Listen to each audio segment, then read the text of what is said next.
Well, hi everyone. I'm Ed Cope, the Children's and Youth Minister here at St Mary's, and after last night's announcement that we've been moved into Tier 4 and that we had to cancel the Nativity Trail, um, you know, it felt quite poignant that we came up quickly, kind of bright and early this morning, just to kind of give you a behind the scenes of the Nativity Trail. As the Nativity Trail was called Hope is Born, and with all that's happened since the announcement yesterday, we can feel like hope is lost. But actually, the central message of Christmas, that hope is born, that our hope is in Jesus, is so important at this time to remember, to hold on to, and to find comfort in. So in light of that, there is so much that went on behind the scenes of the trial that I felt I wanted to do some justice to that, to be able to actually thank the team as well, that from the actors to the people who put all the sets together, to the team that was going to be on welcome and had set up the churchyard ready for today. I wanted to give you guys a more behind the scenes look, and give you a chance to see all the different bits that you may not have seen in detail when you saw the online service this morning.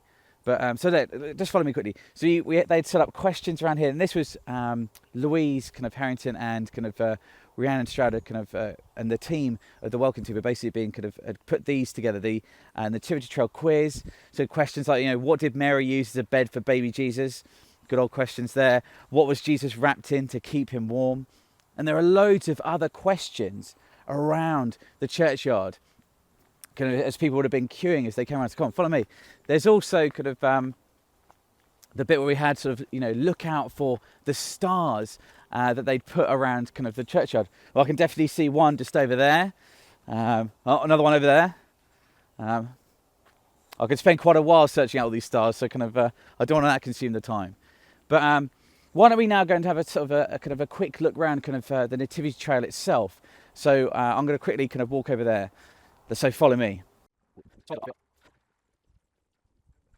So now we are here at the entrance to the Nativity Trail.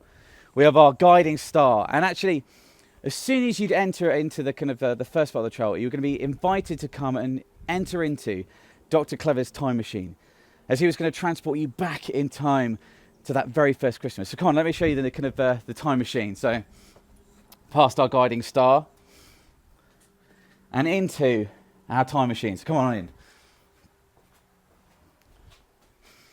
So we have our time machine here. Dr. Clever would have appeared on the screen here and would have brought his first welcome, and why he was going to help you travel back in time to that very first Christmas. And he then invited you, once you'd got back in time, to go and meet Joseph. So come on, let's go through and see Joseph's workshop. We would then enter into the streets of Bethlehem, where we'd walk into Joseph's workshop. And as you can see, we've got Joseph's workbench, his tools, even the wood shavings on the floor. We wanted to give you guys the real experience of traveling into a carpenter's workshop. After that, we would have left Joseph and headed on over to the hillside to be able to see the shepherds with their sheep on the hillside. So come on, follow me. We have the grass. So Judy and her team put these amazing sets together. Colin, Bailey and Glenn Huntington were here putting all these sets together with her earlier in the week. I know there's been other people as well helping out that. We've got the sheep here, the warm fireplace. Then we've got the trees and stuff to really help set the scene of the shepherds being on the hillside, which is fantastic. Well, I just wanted to actually take a moment to say a massive thank you to Judy Young. The trail and all the sets that you can see. This wouldn't have been possible without her amazing organising and constructing and putting it all together with the help of our amazing team. I'm sure you'll agree with me that it looked fantastic.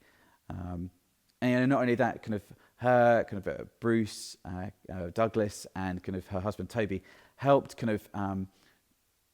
go up to North London, get all the stuff, kit from the church in Muswell Hill, and then bring it all down, and then transport it all back up again. A massive thank you to them. And there was also kind of people kind of who were going to help on the day involved in the welcoming and the tech. And kind of with my brain, as you know, I couldn't remember to list off every single person's name, but do know that I kind of really, really value kind of the time that you were going to be giving to help make this trail possible. We had so many people from, over like 25 people from across our church family, our Acclaim youth group. Those guys really stepped up and were going to be kind of helping kind of make this trail possible. A massive thank you to you guys for helping kind of do that. But let's see more of the trail. And also, kind of, we can't forget that with all of this, kind of Peter Davis has been helping kind of put all these things together. There's some other things and bits and pieces. So after you've left the hillside, you've entered into the Star Tunnel. And this is fantastic, kind of this place. You can see kind of like the stars on top of the ceiling as you travel on through our Star Tunnel and then entering into Herod's Palace, which is fantastic. Come follow me. Now, when you'd got into Herod's Palace, there'd be kind of one of the first kind of videos that you'd see kind of Herod popping up on the screen. But this is the kind of scene that you would have seen as you'd walked into Herod's Palace. You've got the table with kind of, the grapes, kind of, we've got plants, we've got kind of loads of different ornaments hanging from kind of the ceiling to really make it feel like kind of that palace kind of vibe going on, which is really, really awesome.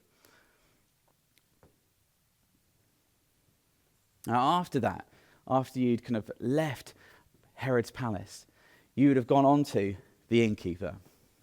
So come follow me. The innkeeper setting, the inns which you'd have seen behind, but we'd also have market stalls nearby. You've got some of the kind of like the cloths, the baskets, kind of the drapes hanging down, which all make it kind of adds to the scene as you'd arrive. Got some of sort of the market bits here as well. And I just want to take a chance to actually thank kind of our amazing actors.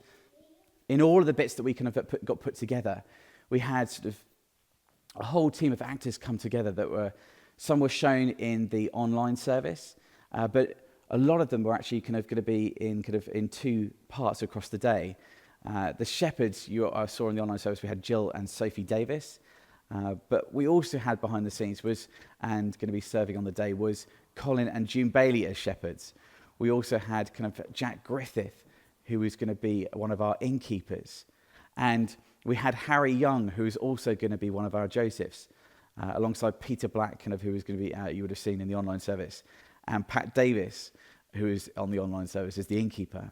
A massive thank you for those. And for the ones who did kind of our pre-recorded videos, we had Martin Kitcat as Herod, who was hilarious. We had kind of our Maya Taron as kind of as Mary. I mean, they were all fantastic. They all really brought the characters to life. And I seriously want to make a massive thank you to them. They rehearsed their lines. They had it all memorized. And I'm just gutted that they couldn't bring these characters to life for you in person. But let me just show you kind of a couple of the last sections as well. We have the stable. After kind of the innkeeper had told you, you've got to move on, kind of in case the kind of the Romans see you. You'd have come to the stable. We've got I'm going to say goat. I'm going to go with goat. I always get these animals wrong. But we've got a little lamb here as well. The manger. We've got the candles all lit up. Just to give you a preference, they aren't real candles, okay? Nothing's going to burn. Let me just go past. And once you'd then left the stable, we would have headed on out, after hearing some whooshing noises, into Dr. Clever's second time machine, as he transported back to get you guys back to today. And here we are in the second time machine. And after this, basically, Dr. Clever would have kind of explained a bit more of what kind of the hope that we talked about. That kind of, we were saying, kind of the hope is born.